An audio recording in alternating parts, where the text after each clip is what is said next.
pour qu'il a dit témoigner. I wish to bring you greetings from your family. I don't see you different than I see myself. I came to Israel 50 years ago as a young man, his age, with his father and his mother, which you met earlier. My vision was that the whole house of Israel would be gathered back to this land just like our forefathers Abraham predicted in Bereshit, in the 15th chapter, the 12th verse, that he said, know of a surety that thy seed would be in a strange land that is not theirs, and they shall serve them and afflict them for 400 years. And afterwards, I will bring them back to the land of their fathers. Now, I know the world was saying that because our skins were darker, and that the initial descendants of Israel coming out of Europe were like us, that we were different people. But just to give you a little history, we've always felt and known that we were Jews in America. And we were disconnected from most of the family. But if you do any research, you'll find that the African Hebrew in America was identified in the 1600s in Boston, Massachusetts. So our history is long and deep. We were scattered there. Most people only think of the Egyptian captivity as the captivity of Israel in strange lands. So when we begin to awaken spiritually, there was a German Hebrew philosopher by the name of Oscar Goldberg, who was born in 1885 in Berlin, Germany. And he wrote a book called The Reality of the Hebrews. And in it he was saying that of all of the biological people on the planet, the Jews/Hebrews, God was the most powerful of all the people. In fact, Yahweh Kadosh is our center. Our whole being is to do that which is his will. So we became, since 70 AD, scattered throughout the world. And because most people didn't want to recognize that Israel was landlocked to Africa, Egypt, the writers of the war during the Middle East coined this area of the planet the Middle East. The Middle East of what? Israel and Egypt was landlocked until they dug the Suez Canal. When they dug the Suez Canal, they disconnected Israel from the continent of Africa, they thought. But Africa is not just a landmass, it's a people. And when you go back historically in the history of the people of this land, you'll find that when the Romans came from Tiberias all the way down to Judea, they pushed us into Africa. So we went to Egypt, Morocco, Tunisia.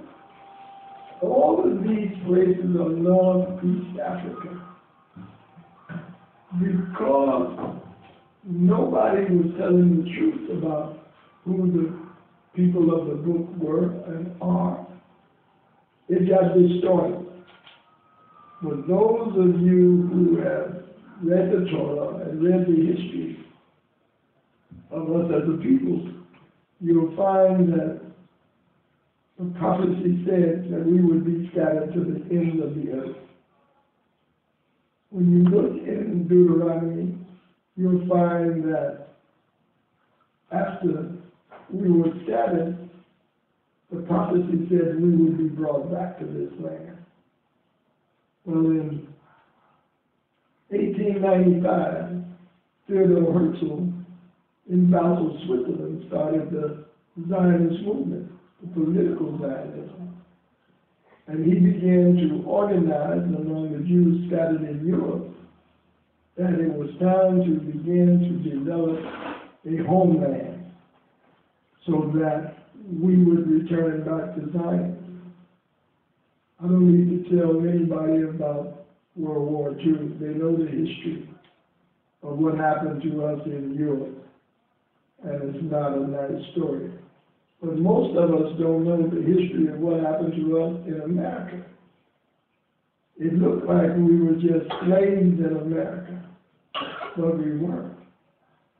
We were fulfilling the prophecies that we had to undergo, that chastisement for turning away from the Holy One of Israel. And because of that, we experienced in America a terrible experience, worse than the captivity in Egypt for that 430 years. When the Messiah, when the Creator sent the deliverer of Moshe to begin to bring us out of ancient Egypt into the Promised Land. You fast forward and you come up to the 19th and the 20th century. The writer Oscar Goldberg, the German Hebrew religious philosopher, wrote, when you see the African American male and female returning back to Zion, it would be the beginning of the Messianic age. Now, you got to remember, we're a few years out of captivity in America. When Theodor Herzl had his vision in 1895, there was an African Hebrew in America named Mason, Charles Mason, who had the same epiphany in the U.S. And he began to teach that we were the descendants of the children of Israel in the state of Mississippi. And now it's 6.5 million of those who believe that. And then it moved up to New York and became the Black Jews of Harlem. So you begin to look back. Now all of this is documented in writings that you can find. This is not my opinion. This is scholars and historians and geographers who've all documented this. So that as we begin to get to know each other again, there's solid history to validate why we're all being brought back to Israel. To be that people again that will show the world how to live and how to get power with the God of Israel again. And so it's no accident that in 1936 in Nazi Germany, when Hitler was boasting about the supremacy of the Aryan race and was anti-Jewish and anti-anything righteous from our point of view, a group of Chicagoans, particularly Jesse Owens and a runner named Ralph Bunch, beat the Nazi Germany at the Olympics in 1936 to prove that the Jew was the strong one. Even though you didn't know we were Jews, and even though they didn't know we were Jews, the Jews broke the back of the arrogance of the Nazi regime in 1936 at the Olympics. Now the reason I tell you that, you don't know that Joe Louis, the heavyweight champion of the world, defeated the Jeremy Nazi Maxwell in the boxing ring. So all these things look like they were sports. They were proof that you were the good people. And God, with his sense of humor, hid us in black skin so that the world wouldn't know that we were you at the same time. So with this kind of championship in our DNA, we fast forward up to the 60s. And we see the civil rights movement in the United States. Martin Luther King and the rabbis began to organize for justice in America. Not just for black people, but for women, for the Jews, for all of those minorities that were not getting justice in America. And they formed a coalition and began to bring down the walls of segregation in the United States. Well, I'm a young man during those days. I'm angry and I'm bitter. And my desire was to be a lawyer, because I needed to understand law. But the law that I needed to really study was the law of the Torah, to understand how a just God would permit his people to undergo such cruelty. And when I realized what happened, I then shifted from studying the Roman law of Jewish prudence to the spiritual law of how to get power back to our people. And so I began to study in the U.S. I was working with Jewish businessmen. I was working with the Jewish community in Chicago, and we became a coalition. I began to read the history of the Jewish people, and it paralleled with the history of us in America. And I began to see the cross-fertilization, the cross-pollination, that everywhere we were, there was always Jewish businessmen connected to us, or Jewish trainers, or Jewish educators, or Jewish scholars, or Jewish doctors, or Jewish lawyers. We had a connection in America to this very day that's unprecedented. And so during the 60s, as Dr. King was pushing for civil rights, Israel was coming into its own as a nation. And so in 1948, in New York, at the United Nations, a decision was made to give a homeland to the Jewish people who had been violated for the last 2,000 years. And it was an African-American named Ralph Bunche, who was an undersecretary at the UN, an African-American scholar who was one of the first African men to graduate from Harvard University. So he was not just slouch, and he looked like us, light-skinned, wavy hair, but he was an African Hebrew. Now, I give you this little background to let you know we fast forward now. And the vision comes to Ben-Ami and others in America that it was time now for us to begin to return back to Zion. So I was part of a group that went to the United Nations and said that they failed to really do the thorough research that would validate our right to be part of the ingathering of Israel. We were given an opportunity to begin to speak to the Social Economic Committee of the United Nations so that they would begin to look at the facts of the matter. But before that was completed, the Spirit had us then get on a plane, leave America, and come first to Liberia, where we went to West Africa to cleanse ourselves of all of the negative things that we had learned in America and that we had begun to forget as God's people. Because we were in the ghettos of America, we were in all kinds of situations. And so we went to Liberia and spent 2.5 years in the bush, alone from everybody. And there we began to study Torah. There we began to make our prayers. There we began to petition the Creator to help us and guide us. You got to remember now, we just youngsters, most of us, in our 20s, but we believed that we had a destiny in this land. And so we spent 2.5 years in Monrovia, in Liberia, 110 miles outside of Monrovia, living in tents and learning how to become a people again, a people of God. And so what we did, we sent emissaries up to Israel in the form of Benami and Prince Keskiahu. Prince Keskiahu went to Rosh Hashanah, to the kibbutz there, and spent a year there to learn the language, to learn the customs of Israel.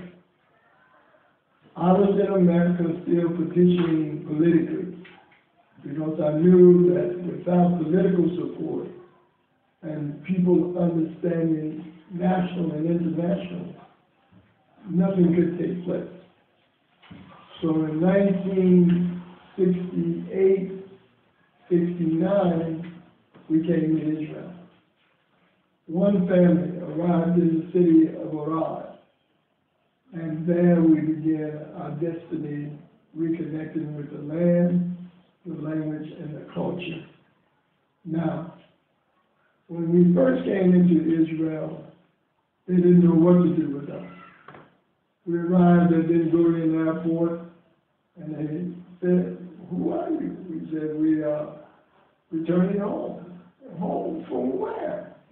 So we were scattered like you. We said, "Instead of running to Europe, we got chased down to Africa. And we've been hiding in Africa for 2,000 years. And it sounded crazy. But you've been running in Europe for 2,000 years. That don't sound crazy. Everywhere we went, we were being chased and hunted down and identified with what we could conceal, that in our DNA was the Holy One of Israel keeping us strong. And no matter what you went through over in Europe, or we went through over in America, we never forgot Zion. We never gave it up. They tried to put us in the Christian church. They tried to put us in this church. They tried to take it out of us, just like they did in Europe. They tried to say, we're going to make you Catholics. We're going to make you Methodists. We're going to make you Russian. We're going to make you German. But in your heart, you took all of that and stayed the people of God. And we did the same thing. Because when they realized we started producing not just PhDs, we discovered open heart surgery. We discovered blood plasma. We discovered the cotton gin. All of these things were made by the people of God, all of these creations. And they realized that they had a special people in their midst. Even though they were calling us Cushi and Negro or black or colored, they knew that the minds that we had were not Negro and colored and stupid. And so the people began to realize that this is a different kind of people. So when you go back to Abraham Lincoln talking about freeing the slaves, not really. He was an instrument that the Holy One of Israel used to fulfill his will, that the yoke of captivity was broken by him. But he told the world that he didn't do it because of us. He did it to keep the union together. And decisions were made all throughout the world, not because they loved us, because God was with us, no matter whether you was in South America, whether you was in South Africa, whether you was in Germany or England. We never stopped serving the Holy Land of Israel. So when we came in 1969 here to Israel, they said, well, we don't know if you're really Jewish or not, so what we're going to do is convert you. I said, well, how are you going to convert me to what I already am? We didn't know them and they didn't know us, but we knew that if you had to validate me as being who I am, I'm not really who I am then. But I don't have a problem with going through the process, but just because you came through the door first, that don't mean that you're better than me. That doesn't mean that you're smarter than me, that God is with you more than me. Because if you look at any line, and if you're in the line to get in the theater, and you already got a ticket, the person that gets in there first got to wait till the show starts anyway. It don't start because they go in there first. Only when everybody that's supposed to get in does the theater start. And so even though we've been coming into Israel since 48, God hadn't completed the ingathering of all of his people. And it looked like we were the last ones to come in. But that wasn't true. In 1975 at the United Nations, the UN voted to equate Zionism with racism. 1975. I'm in New York at that time. And so a reporter comes up to me and asks me, are you a Zionist? I said, of course. I said, but there are two kinds of Zionism, and you need to understand both of them. There's political Zionism that was started by Theodore Herzl in 1895, and there's prophetic Zionism that was started by the prophets, Isaiah, Jeremiah, Ezekiel, thousands of years ago, who predicted what is taking place today would happen. And people were confused because they didn't know how to understand the prophecies. They just knew it wasn't them. But those who knew it was them never stopped worshiping, never stopped praying, never stopped believing. So next year, Yerushalayim was maybe a statement to the world, but it was in our hearts. Yerushalayim. If I forget ye, O Yerushalayim, let my right hand forget its coming, my tongue cleave to the roof of my mouth. Yes. If I don't hold Jerusalem above my cheek joint. Yes. I know that's right. And that's the way we felt. That's right. And we didn't compromise. You could call me nigger, cushy, I didn't care. The Holy One of Israel was inside of me. And I knew it. And I'm saying to us tonight as family now. All right. We're not here as Cushing from Dimona. We're here as your family that was scattered to other parts of the earth, and we bring back gifts. We don't come begging. We come back with the part of the plan that God gave us all to do. Amen. And I'm saying, but we got to understand, this is a great time. Because who would have believed after World War II that there would be an Israel? It looked like Hitler had done his job. It looked like Europe had done their job. Wasn't true. Wasn't true. Wasn't true. Because now here we are. A power in this earth. Just 6 million of us. In this little piece of land. 10,800 kilometers that the UN mandated, that we turned that piece of real estate into what the U.S. Congress said in 1994 about Dimona. It said, a miracle in the desert. That's right. You can read it. 150 U.S. congressmen said the Dimona community. I went and brought up only Holocaust survivor in the U.S. Congress, Tom Lantos, and his wife Annette, to Dimona. And when she heard me speak in the U.S. Congress, she walked up to me and said, I've never heard anybody speak with such passion and love for Israel and the Jewish people. I don't know you, but I want to know you. And to the time that Tom Jones died, I was his friend. Now, the reason that this is important to me and why, by the way, I just came from out of Solar Breeze a few days ago because my son was talking to me on the telephone and he was telling me that he had some opportunities to speak to some families to know who the Limona people are. I wasn't planning on coming in now because we're doing some things in America that would keep me there. But I knew that I needed to be here.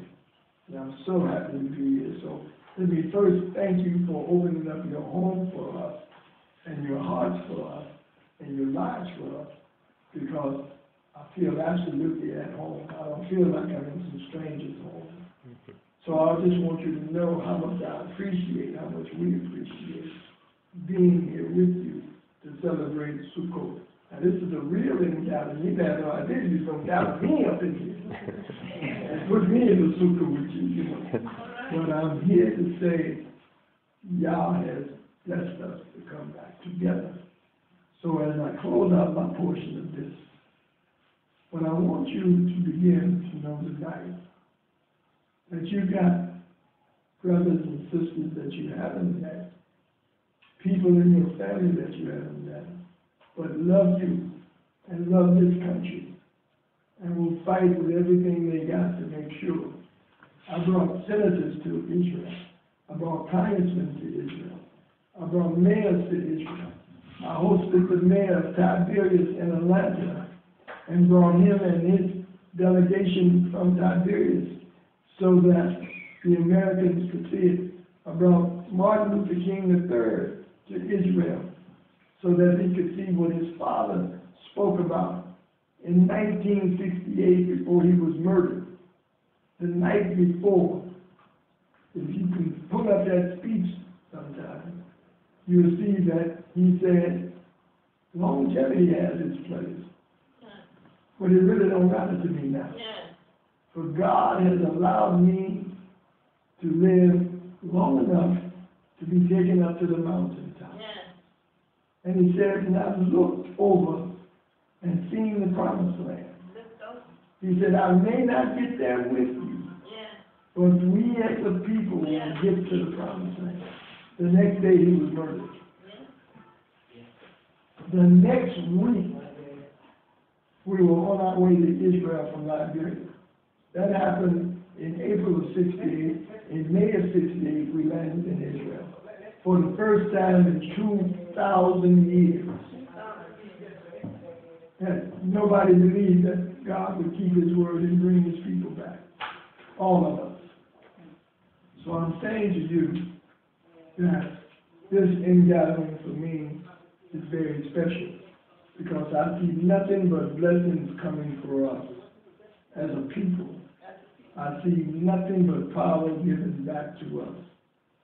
I met with all of the prime ministers for the last 8 prime ministers. From Benjamin Netanyahu, when I brought delegations over. I got with President Perez.